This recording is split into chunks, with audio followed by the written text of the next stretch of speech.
Good morning, नमस्कार, जय श्री राधे राधे। तो कैसे हैं आप लोग? बहुत ही बढ़िया। उम्मीद करता हूँ कि आप लोग बहुत ही अच्छे होंगे। ठीक है। पढ़ाई लिखाई भी अच्छा से चल रहा होगा, मचा रहे हैं कि नहीं? तो प्रीवियस लेक्चर में हम लोगों ने पढ़ा था टिश्यू के बारे में, उसका इंट्रोडक्शन वीडियो था। आज के इस लेक्चर में हम लोग जानेंगे एपिथेलियल टिश्यू के बारे में। ठीक है। तो सबसे पहले एक बार पिछला चीज हम लोग रिवाइज करेंगे। क्या टॉपिक क्या था? स्ट्रक्चरल ऑर्गेनाइजेशन इन एनिमल्स। क्या था? स्ट्रक्चरल ऑर्गेनाइजेशन इन एनिमल्स, जिसमें हम लोग पढ़े थे टिश्यू के बारे में कि टिश्यू होता क्या है। ठीक है। और स्ट्रक्चर और फंक्शन के आधार पर, बेसिस पर, ठीक है, टिश्यू को 4 भाग में डिवाइड किया गया। कौन कौन सा? कमेंट कीजिएगा।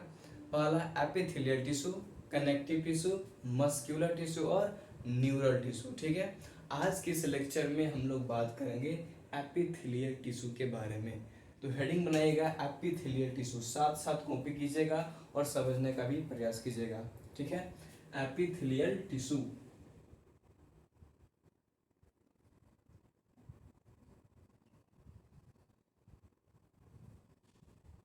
Epithelial tissue. ठीक है। एपिथेलियल टिश्यू को ही एपिथेलियम टिश्यू भी कहा जाता है, इसमें कोई डाउट नहीं होना चाहिए। ठीक है। अच्छा, समझिएगा ध्यान से इसको कि है क्या चीज। तो एपी का मतलब क्या होता है? एपी का मतलब होता है, एपी का मतलब होता है अपॉन। ठीक है। और थेलियल का मतलब होता है ग्रो। थेलियल का मतलब ग्रो। ठीक है। एपी का मतलब अपॉन और थेलियल का मतलब ग्रो। इसका मतलब सेंस क्या बन रहा है कि एपिथेलियल टिश्यू किसी न किसी दूसरे टिश्यू पर क्या करेगा? ग्रो कर रहा है। ठीक है। अच्छा, यहाँ तक बात तो ठीक है। लेकिन कल के क्लास में जब हम टिश्यू पढ़ा रहे थे तो एक चीज उसके डेफिनेशन में लिखे थे कि टिश्यू का कॉमन ओरिजिन होता है। टिश्यू का कॉमन ओरिजिन होता है। ठीक है। तो एपिथेलियल भी एक प्रकार का टिश्यू है, टिश्यू का टाइप है, इसका भी कॉमन ओरिजिन होगा। तो सबसे पहले हम लोग जानेंगे ओरिजिन के बारे में कि इसका ओरिजिन है क्या। ठीक है। अच्छा, तो इसका ओरिजिन होता है इकोडर्मल, इकोडर्मल,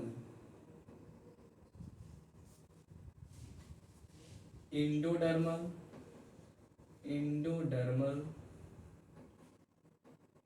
और मीजोडर्मल, मीजोडर्मल। ठीक है। इकोडर्मल, इंडोडर्मल और मीजोडर्मल। एक बात का कंफ्यूजन बन सकता है। हमने कल बताया था कि टिश्यू का एक कॉमन ओरिजिन होता है। ठीक है। जो जर्म लेयर होता है वो होता है। जर्म लेयर में क्या क्या आता है? इकोडर्मल, इंडोडर्मल और मीजोडर्मल। लेकिन यहाँ पर एपिथेलियल टिश्यू का जो ओरिजिन होना चाहिए था, एक होना चाहिए था, लेकिन यहाँ पर तीन तीन कैसे है?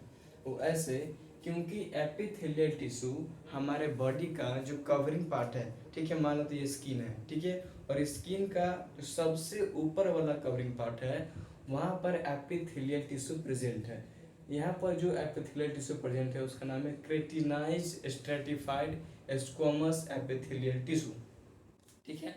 और कुछ टिश्यू जो होता है हमारे बॉडी के अंदर होता है, ठीक है, फैलोपियन ट्यूब में होता है, वुमेन्स कैप्सूल में होता है। ठीक है।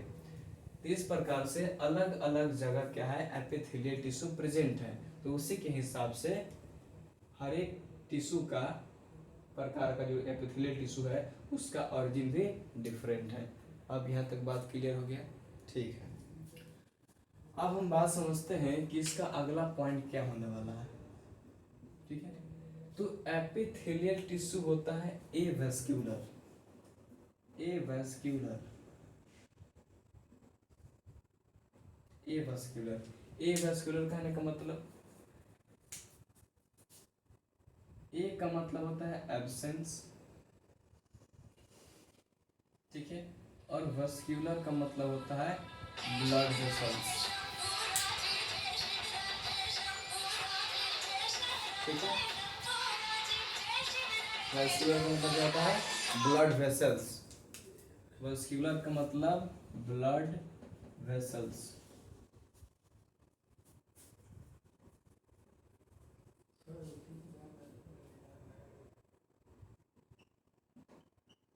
ठीक है, ए का मतलब एब्सेंस और वैस्कुलर का मतलब ब्लड वेसल्स। यानी कहने का मतलब क्या है कि एपिथेलियल टिश्यू में ब्लड वेसल्स नहीं होता है, अब्सेंट होता है। ठीक है, अच्छा, ब्लड वेसल्स अब्सेंट होता है। तो एक बात बताइए, अगर ब्लड वेसल्स अब्सेंट होगा किसी भी टिश्यू में या किसी भी सेल में, तो सेल को लाइफ सस्टेन करने के लिए, सेल को लाइफ सस्टेन करने के लिए उसको न्यूट्रिएंट्स चाहिए, ठीक है, ऑक्सीजन चाहिए। लेकिन अगर वस्क्यूलर होगा ही नहीं, ब्लड वेसल्स में होगा नहीं, जो ब्लड के द्वारा न्यूट्रिशन प्राप्त होता है किसी भी सेल को, वो इसको मिलेगा ही नहीं। अगर मिलेगा ही नहीं तो ये जिंदा कैसा रहता है? ठीक है, एक बात का डाउट है, तो इसको हम डायग्राम से समझाते हैं।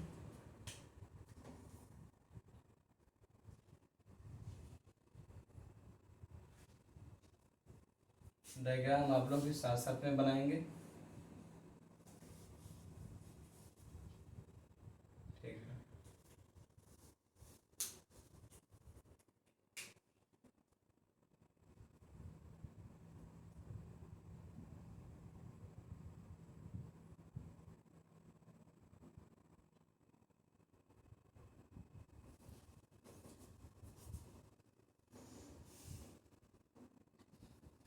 अब ध्यान दीजिएगा, एक चीज में और बनाते हैं।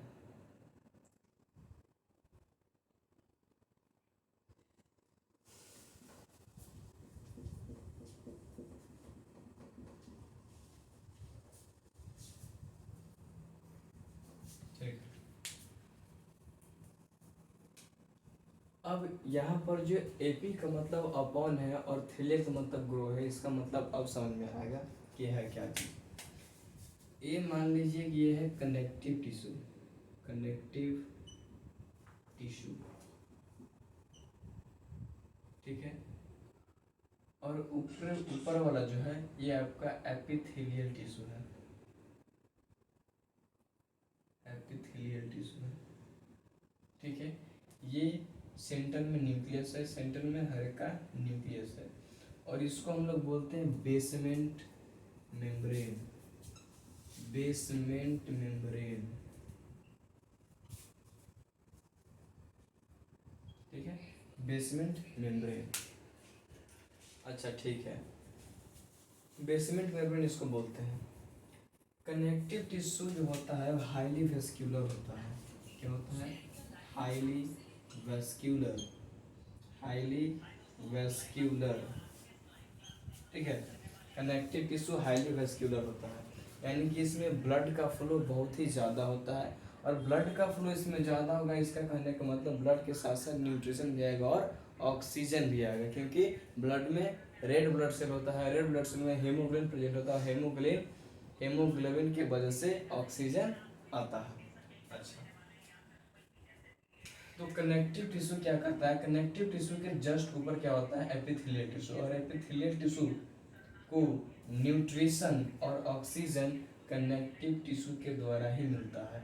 ठीक है, ये बेसमेंट मेम्ब्रेन के बारे में भी बात करें कि बेसमेंट मेम्ब्रेन इसका फंक्शन क्या है क्या चीज़, इसके बारे में आगे हम बात करेंगे।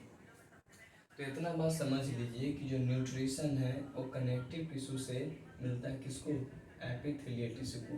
तो अब हम बोल सकते हैं ना कि एपी का मतलब अपन हुआ, थेलियल का मतलब ग्रो हुआ, यानी कि एपिथेलियल टिश्यू किस पर ग्रो कर रहा है? कनेक्टिव टिश्यू पर। यहाँ तक बात क्लियर है? एपिथेलियल टिश्यू कनेक्टिव टिश्यू पर क्या कर रहा है? ग्रो कर रहा है। तो हम लिख सकते हैं, क्या लिख सकते हैं, इसी बात को हम लिखेंगे, epithelial tissue always always grow on connective tissue। ठीक है, और कनेक्टिव टिश्यू क्या ट्रांसफर करता है? न्यूट्रिशन और ऑक्सीजन ट्रांसफर करता है, किसको? एपिथेलियल टिश्यू को। किसके द्वारा? बेसमेंट मेम्ब्रेन के द्वारा। बेसमेंट मेम्ब्रेन के द्वारा क्या करता है? न्यूट्रिशन और ऑक्सीजन को ट्रांसफर करता है। यहाँ तक बात क्लियर है? ठीक है, डिफ्यूजन प्रोसेस के द्वारा करते हैं, सबकी चर्चा हम आगे करेंगे, तब तक आप यहाँ तक कॉपी कीजिए।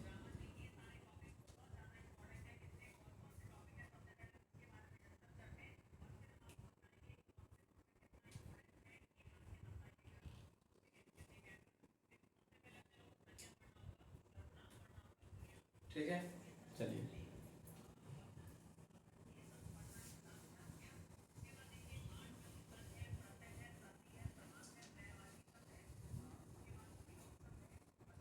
अब इसी पॉइंट को लिखेंगे, इसी पॉइंट को लिखेंगे जो हम बताए, इसी पॉइंट को लिख रहे हैं। It is always, it is always grow on connective tissue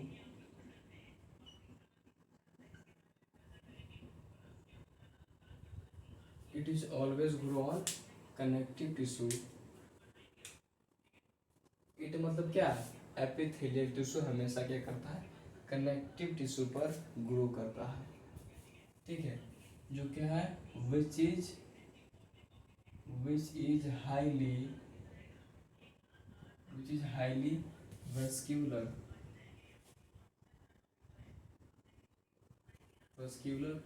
through which क्या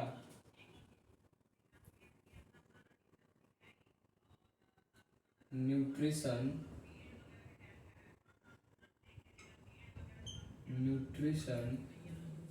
एंड ऑक्सीजन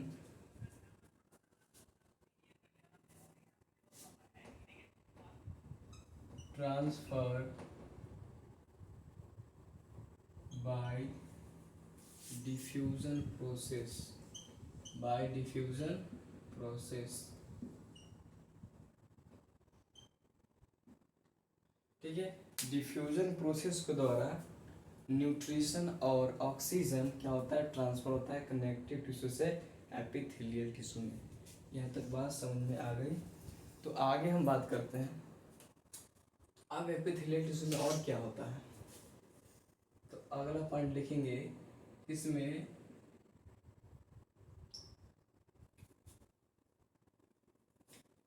इसका जो एपिथेलियल टिश्यू का जो सेल्स होता है, वो सेल्स कॉम्पैक्टली पैक्ड होता है,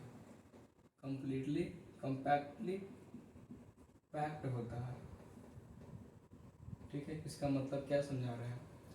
यानी कि इसमें लिटिल इंटरसेलुलर स्पेस होता है, इंटरसेलुलर स्पेस। ठीक है, लिटिल इंटरसेलुलर स्पेस होता है, यानी कि एपिथेलियल टिश्यू के सेल्स जो होते हैं, उस सेल्स के बीच में इंटरसेलुलर स्पेस बहुत ही कम होता है, ना के बराबर होता है। ठीक है, और उसका जो सेल्स होता है कॉम्पैक्टली पैक्ड होता है, यानी कि पूरा चिपका हुआ होता है, अपना मसल समझे तो पूरा चिपका हुआ होता है। ठीक है, इंटरसेलुलर स्पेस बहुत ही कम होता है। इसके पास फ्री सरफेस भी होता है, लिख देंगे it has a free surface,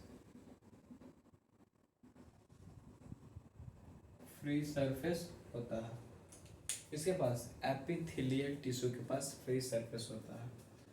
अच्छा, उसके बाद अगला पॉइंट हम लिख सकते हैं कि इसके पास रीजेनरेशन की पावर बहुत ही ज़्यादा होता है।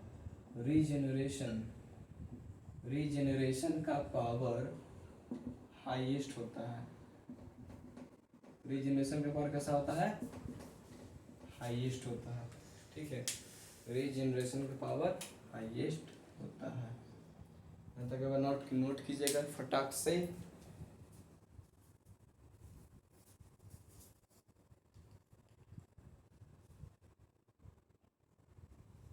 हो गया?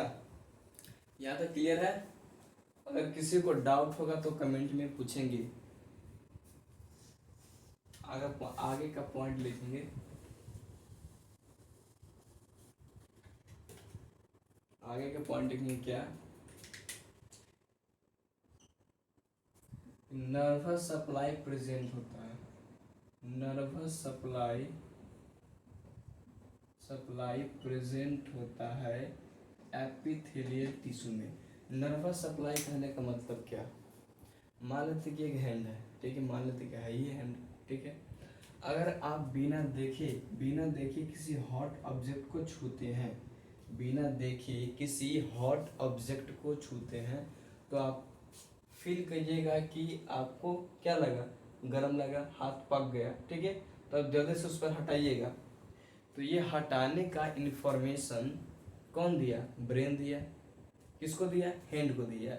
यानी कि ब्रेन क्या किया, इंफॉर्मेशन को ट्रांसफर किया किसके, हैंड के पास, कि हाथ हटाने के लिए, ठीक है। अगर मान लिए कि आपके पीछे कुत्ता को भगा दिया जाए, तो कुत्ता के भगा दिया जाता, आप रुकेंगे थोड़ी, दौड़िएगा।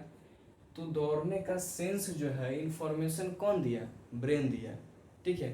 तो उसी प्रकार से जो ब्रेन जो है हैंड को हाथ हटाने का इंफॉर्मेशन दिया, किस चीज़ से दिया, जब तक नर्वस नर्व जब तक प्रेजेंट नहीं होगी तब तक इंफॉर्मेशन पहुंचेगा नहीं पहुंचेगा, ठीक है। इसीलिए हम बोल सकते हैं कि एपिथेलियल टिश्यू में नर्वस सप्लाई प्रेजेंट होता है।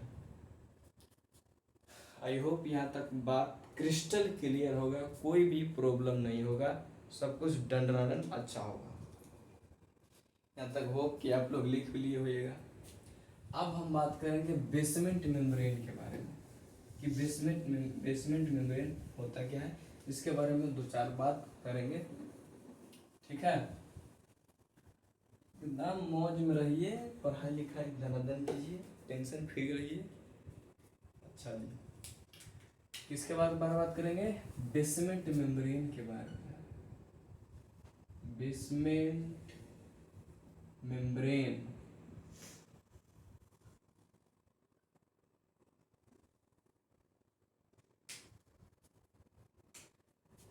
बेसमेंट मेम्ब्रेन के बारे में पहला पॉइंट लिखिएगा कि नॉन सेलुलर होता है, नॉन सेलुलर होता है, या इसको आप असेलुलर बोल सकते हैं, असेलुलर बोल सकते हैं, ठीक है। नॉन सेलुलर या असेलुलर कहने का मतलब क्या हुआ, यानी कि बेसमेंट मेम्ब्रेन में सेल्स प्रेजेंट नहीं होता है। अच्छा, अगर सेल्स प्रेजेंट नहीं होता तो फिर क्या प्रेजेंट होता है, तो लिखेंगे it is made up of, it is made up of क्या, म्यूकोपोलीसेकेराइड, म्यूकोपोलीसेकेराइड एंड ग्लाइकोप्रोटीन, ग्लाइकोप्रोटीन, ठीक है, provided by connective and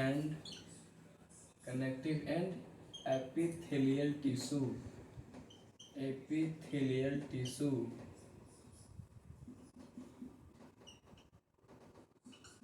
ठीक है। तो बेसमेंट मेम्ब्रेन क्या चीज़ का बना होता है, म्यूकोपोलीसेकेराइड्स इन ग्लाइकोप्रोटीन का बना होता है। इसमें फाइबर्स भी प्रेजेंट होते हैं, ठीक है। कनेक्टिव टिश्यू और एपिथेलियल टिश्यू क्या करता है, रिलीज करता है, और उसी से क्या होता है, बेसमेंट मेम्ब्रेन बनता है। और बेसमेंट मेम्ब्रेन से ही, इसी के द्वारा, डिफ्यूजन के द्वारा कनेक्टिव टिश्यू से एपिथेलियल टिश्यू में क्या ट्रांसफर होता है, क्या होता है ट्रांसफर, न्यूट्रिशन और ऑक्सीजन ट्रांसफर होता है, ठीक है। यहाँ तक बात समझ में आया, अगर कोई दिक्कत है तो आप पूछ सकते हैं। और इसका क्या फंक्शन हो सकता है, क्या हो सकता है फंक्शन, सोचिए। सपोर्ट करता है किसको, एपिथेलियल टिश्यू को लिख सकते हैं, इट सपोर्ट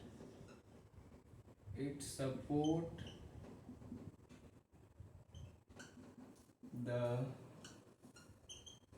epithelial